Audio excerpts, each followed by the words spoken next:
Okay, Margie, we are live. Hello, hello, good evening. We have my wonderful friend here, Margie Hamner. How are you doing today, Margie?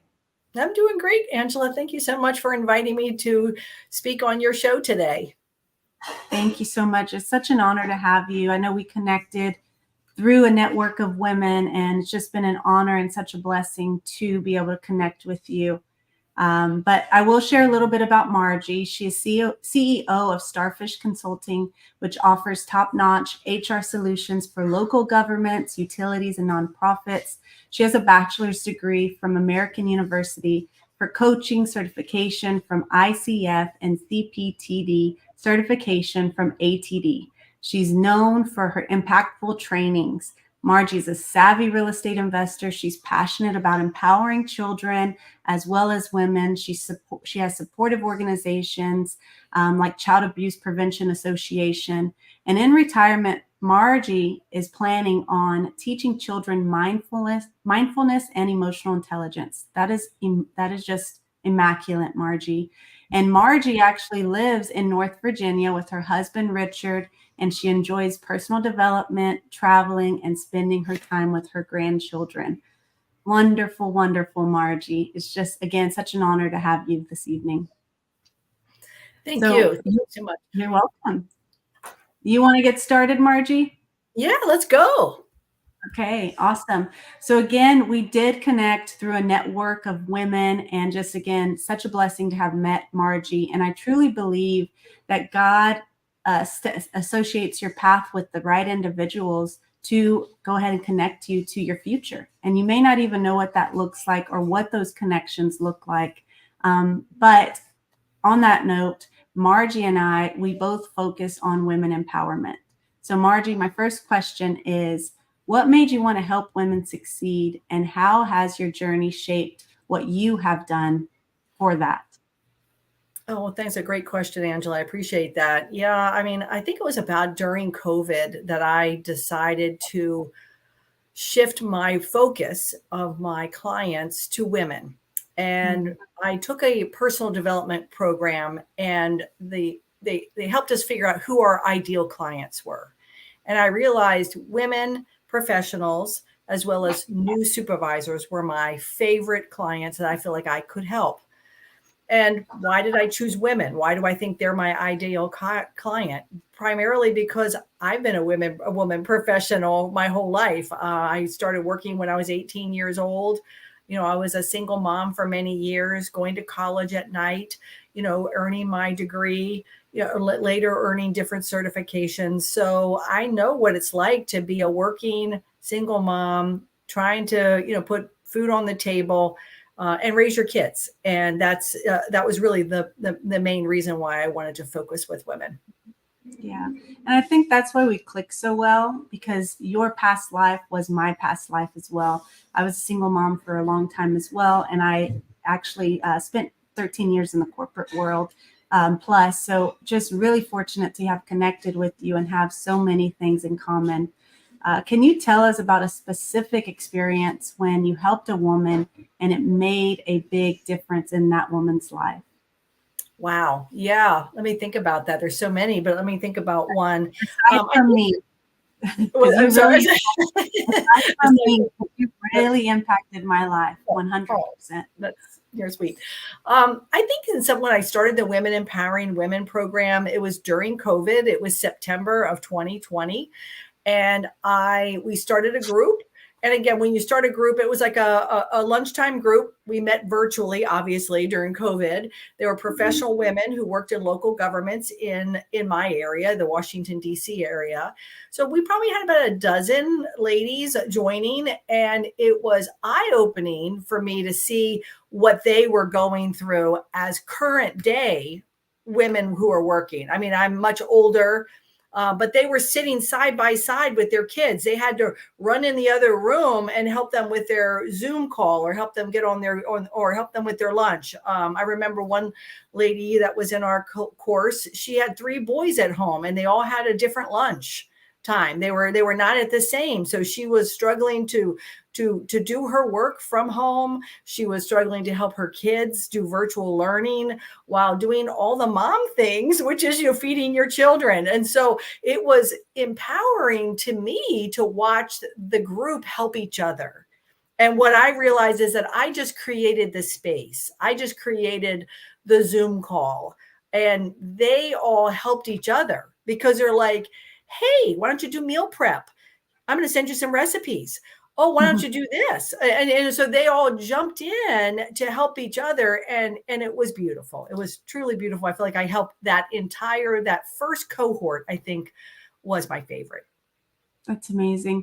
Yeah. And I think it all just hit us, like we all know, it just hit us instantly, and we just had to make do. And I was one of those moms who just automatically had to transition and adjust to having my 3 kids with me while I was working. And I will say, by the grace of God, it was done. But looking back, it also showed women and moms how powerful we can be and how much we can actually take on. But I never want to go back to that. I will say one of the great things that has come of this is a virtual setting and being able to do this kind of thing. And now the flexibility of being able to work from home. So there are some good things that came of that. But that is just so wonderful, Margie, that you really empowered women during those times, because that's when I feel like we needed it the most during that time. So let's transition a little bit of this conversation to leadership role. I know that you worked in HR and with leadership, and you also taught on leadership. So what qualities or characteristics do you believe are essential when becoming a great leader, primarily for women when they're looking to become a leader in a corporate environment or even in the entrepreneur world? What advice would you have for them? Well, I've been in this leadership field for quite some time, and there's a lot of topics out there, and I really believe the most important quality or area that I would suggest a leader focus on is emotional intelligence. And by that I mean, knowing how you feel, and I know that may come naturally more for women, but how you feel, and then how to manage those feelings and regulate those feelings in a workplace. So, imagine you have a boss who is very short and to the point and a little bit huffy and a little bit snappy. That impacts the people around them.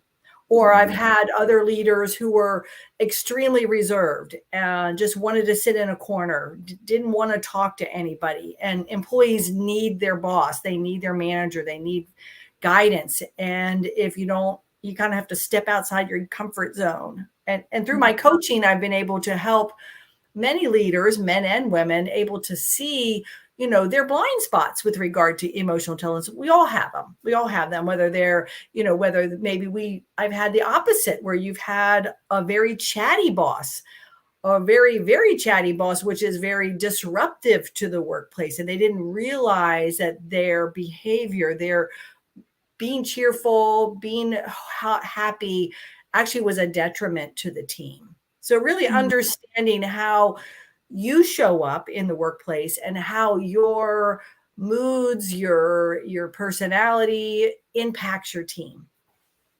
That's amazing. Yeah, and I'd agree 100%. And I feel like, especially as women, when we develop that emotional intelligence, that's just not an overflow that we can take into the corporate setting or our business, but also if we're raising children and teaching our children the importance of emotional intelligence and identifying feelings. So that is a great response right there, Margie. So as, again, leadership, you being in the leadership role and teaching leadership, what roles do you say that would be imperative for a leader to continue to grow and learn in terms of self-development? Well, I think any area of self-development is important. Just anything, grow, keep learning, keep taking courses. I really think really being able to manage your thoughts, being able to manage your thoughts, and the thoughts then trigger a feeling, which can trigger a reaction. And so you just as a person, as a mom, as a daughter, as a sister, as a manager, if you're a woman, to be able to do that, master that, I think is essential.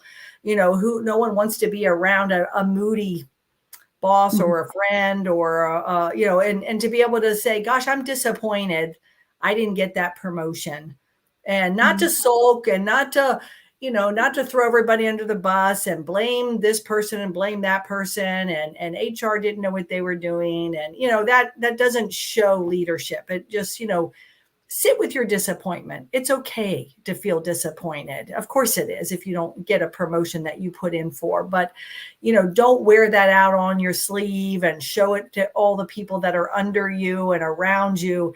It just brings everybody down. Yes, 100%. And the morale in the office when you're in a leadership role is something that should always be boosted towards positivity. So you're right in that. And feel free to, like you said, soak in that moment, collect your thoughts and leave it at that and get over it kind of. Don't go spreading, toxic environment or behavior in the environment. So that is really good right there, Margie. So one thing that I noticed about you, Margie, is you are a continual learner, an avid learner. And I believe the same, that you can always grow, you can always learn something. So we're going to turn it a little bit towards the conversation of your comfort zone. So what would you say how your life has impacted in regards to you stepping out of your comfort zone? What positive impact has that made in your life personally? Yeah, I mean, there's been many times in my life that I've stepped out of my comfort zone. I had a friend who, she was going to American University at night, and she encouraged me to do it too. I had my bachelor's degree. I was a single mom. I'm like, no, I really can't do it. And she really in a way pushed me, and not even nudged, but pushed me. And I'm grateful for that. But it was something I didn't think I could do. But when I got, and I have it, looking at my cork board here in my office, I have this picture of me when I was wearing at 40 some years old, graduating from college. I'm so proud, so proud that I could show that to my daughter, that this is possible, that you can do this. Mm. Another time I think I stepped out of my comfort zone was when I was 55. I signed up for a triathlon. I didn't know how I was going to do it. I love to swim. I don't like to run. I don't like to bike. And I just said, I'm going to do it. And I did it. And I realized, I didn't know how I was going to do it. And what I realized is I didn't know that there was an option for a relay. So I Mm. invited my sister and my friend, each took the bike and the running part, and I did the swimming part. So we did a triathlon as a team of women, Mm. but I didn't know that was an option, but I signed up anyway. Yeah. And then And last example I'll give you is that, just recently I co-authored a book. It's called The Real Women in Real Estate. And I co-authored this book. I mean, we just did the book launch back in March. And when I was approached to do it, I had big time limiting beliefs. They just jumped up and said, you can't write. Nobody cares about your story on real estate. It's just a little tiny story. It's not like quality. So I Mhm. said, forget it. I'm going to do it. And I'm so glad I did, because it was an amazing experience to write that chapter, to be technically an author now among, 25 other women who we bonded when we all got together in Dallas together, which was wonderful to be able to see that we all have a different story. We all have a unique story, and they're all not one is better than the other. It was a really amazing experience. Yes, just amazing the way that you describe that. And as you recognize, and as I've recognized, anytime I step out of my comfort zone, there's going to be fear associated with it. But pushing into that fear and overcoming it, there's always success of some sort on the other side. And now you can say you're an author and you're growing. And as well as myself, I'm just continuing to grow and develop. And there's beauty outside of your comfort zone, I will say. So if you haven't been out of your comfort zone, this is an encouragement to you. Just get out of that box and start branching out and exploring other things and meeting different types of people. On that note, Margie, how important do you think it is to connect with the right people, and how does it impact someone's life? Like, it's impacted yours and as well as myself. Well, I think that's a really good question. And I think it's really important as an entrepreneur because, when you're in a company, you're just kind of with the people you're hired with that are there, and you don't have a lot of choice, do you?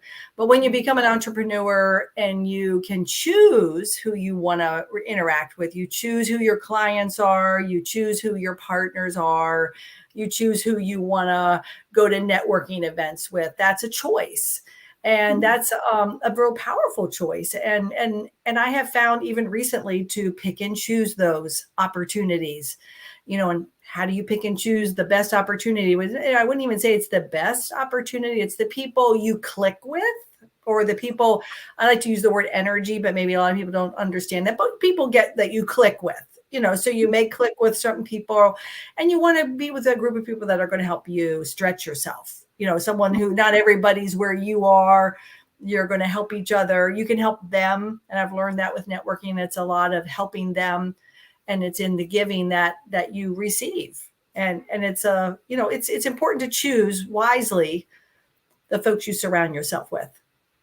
100%, especially when you're doing the investment in yourself, right? You're empowering yourself, you're transforming your mindset to protect your energy, right? Your vibe, the way they say it, and just make sure that you're connecting with like-minded individuals, and the synergy is there and it flows. I feel like I've met you, excuse me, 6 months ago, and I feel like I've met you or I've known you for my entire life. And I can't wait to be able to spend more time with you and get our children, grandchildren around each other. But it's just amazing, Margie, how connecting with one person can really change your life. So thank you for changing mine. I mean that from the heart. On that note, Advice 101. So I like doing the Advice 101. What advice or encouragement would you offer to someone starting something new based on what you've learned in life? Well, I guess is to have a goal. I'm a big advocate of vision boards. I love vision boards, to really think about where you are and where you want to go, whether you're working in a corporate job or a local government job and you want to just move up and you want to contribute in your organization. Think about where you want to go and really think about, visualize it, think about it, and start taking action towards those goals. If you're an entrepreneur, same type of thing, just think about what you want, what type of impact you want to make in the world. If you're selling a product or a service, just imagine your success. I'm big in visualization, vision boards and so forth, and really focusing and narrowing in on your purpose and staying true to that attention. We can get so distracted, and in the world of today with cell phones, I mean, people can be watching TV and watching a movie and reading a book all at the same time. And it's just, we need to just focus one at a time. And I think there's a lot of studies now that show multitasking is really not that productive. It's more focusing your attention, your energy on one thing deeply, and then you can shift to something else. 100%. So I will say that as mothers, we're told that we mom task. So I would say I'm mom tasking, but you're right. Sometimes it's not a productive way to handle certain things, finishing at A to Z. And the other aspect of that is goal setting. If we're just waking up and we have no goals and we're just living life just to get by every single day, watching the hours fly by, it's not really fulfilling your life or living for a purpose in life. So what you just said right there, I hope y'all are taking notes, because Margie has dropped golden nuggets. And she's just a really amazing person to get to know. So Margie, what projects are you currently working on right now that you can share with the audience?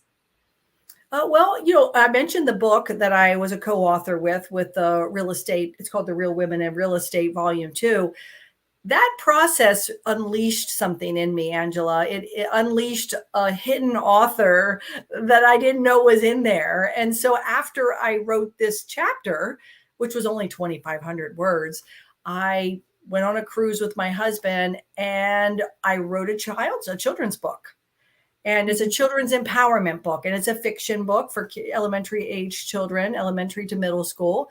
And it's all about everything I've been teaching leaders, everything I've been teaching, everything I've been learning in my self-development journey, things about your thoughts, managing your thoughts and your words, practicing gratitude, building confidence, knowing how you feel, and slowing down, to not be triggered, and slowing down and choosing your response. It's so much that I have learned, because I didn't learn any of that as a child. Trust me, I didn't learn any of that. I had to learn that through life. If I could save those children all the time, like here I am 60, and I feel like I'm unwinding all the baggage or the programming, if you will, so I can save these kids that might be 6 or 7 or 8, and they don't have to carry that in their world. Wow. Just to think how freeing that is. I'm getting chills. Just think about how freeing that is. Just they can be their authentic self. They can feel their feelings. They can practice gratitude and be thankful for what they have every day, and not be, saying, I want this and I want that. So that's my new purpose and my new mission, and I'm super excited about it. So stay tuned for the book, which will be called The Magic Ball of Light, and it'll be coming out sometime this year. That's so beautiful. And I will say, Margie, it's important to not only empower women like we are doing, but also children, right? So you're not only just molding the lives for women or changing the trajectory of their life, but for children. And that's powerful, because that's empowering future generations to come. And that is my mission, as well, as to empower women, but also children, because I have children. And it is important, as you learn something, teach something. And we don't know what we're not taught or what we're not exposed to. But in this day and age, you have information at your fingertips. So no one can say, oh, I didn't know that, or my parents didn't teach me that kind of excuse anymore. So I really appreciate you, Margie, and all the knowledge that you bring today to these viewers. And how can they connect with you directly? Oh, well, great. Well, my name is Margie Hamner. So I'm on Instagram as Margie Hamner. I'm on Linktree as Margie Hamner, also LinkedIn as well. I'm on Facebook as well. So you can connect with me any of those places, as well as starfishconsulting.net is still my website at this point. I still may continue with that name as in my new purpose of empowering children, because its Starfish story implies helping one at a time. And so while I did that for a decade, for helping leaders one at a time, now it's empowering children one at a time.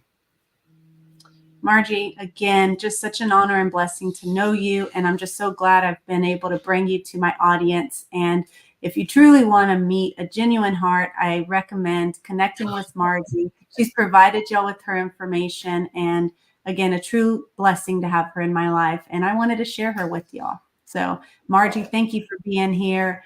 Share some comments in the chat. She'll chime in as well. Drop her some hearts, and we'll see y'all soon. Thank Margie, you. thank you. Have a good evening. Thank you, Angela. This was wonderful. I appreciate it. Thanks. Bye-bye, y'all. Bye.